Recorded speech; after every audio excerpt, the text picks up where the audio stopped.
This strategy is not specific to jungling and is accessible to many champions in various roles.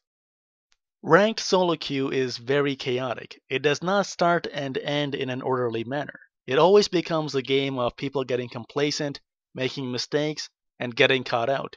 Games are often decided on one final mistake that someone makes, which leads up to a sequence of events that ends in the Nexus getting blown up.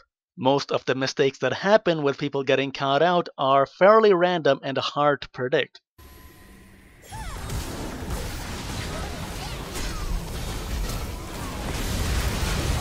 But I want to explain one of the more reliable strategies that I use.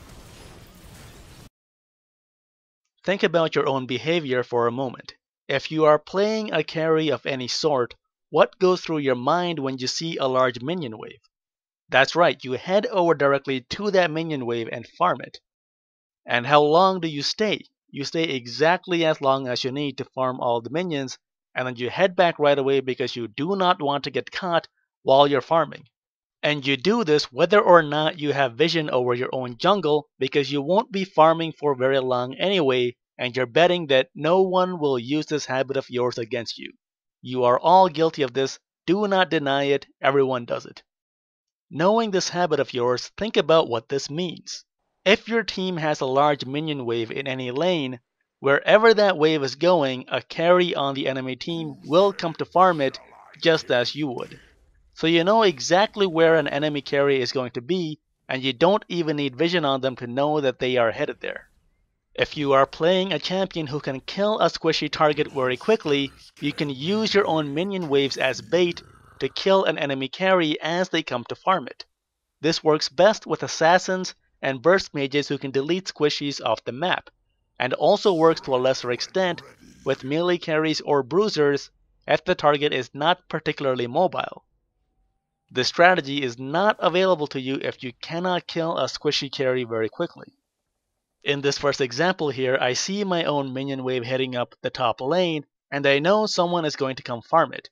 So I charge up my stun and head towards top, where I pick off the enemy Tristana heading towards the wave.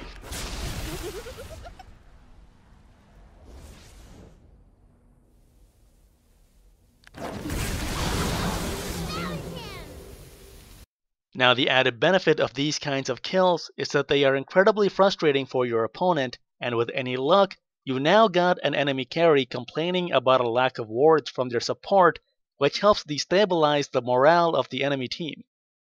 Now there is a risk with this strategy that you may be spotted and collapsed on, but you can often tell from the body language of the enemy carries whether or not they're aware of your presence, and that lets you know whether or not to commit or to get out of there as quickly as you can if no one is taking the bait.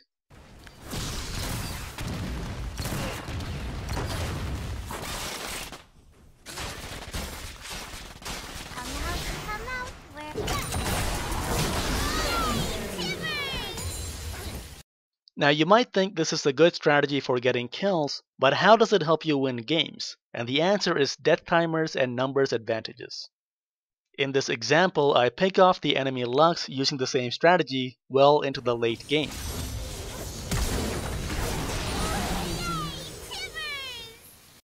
Odds are the GG calls are already going off amongst the enemy team as they focus the blame on Lux. The enemy Blitzcrank gets caught, and we take an immediate Baron with no risk of a Lux sniping the Baron or harassing us from afar. The disorganized and demoralized enemy team gets too close to the Baron pit and they get caught out by our Leona, and our entire team collapses on them. Using our numbers advantage, we push from here to take the enemy Nexus. Every time this strategy nets you a kill, you can use your numbers advantage to force objectives like dragons or turrets.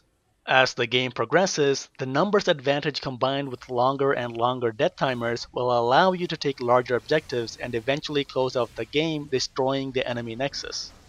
While most of the events that decide the outcome of a game are hard to predict, this is one seemingly random event that you can bring under your control to influence the outcome of your games.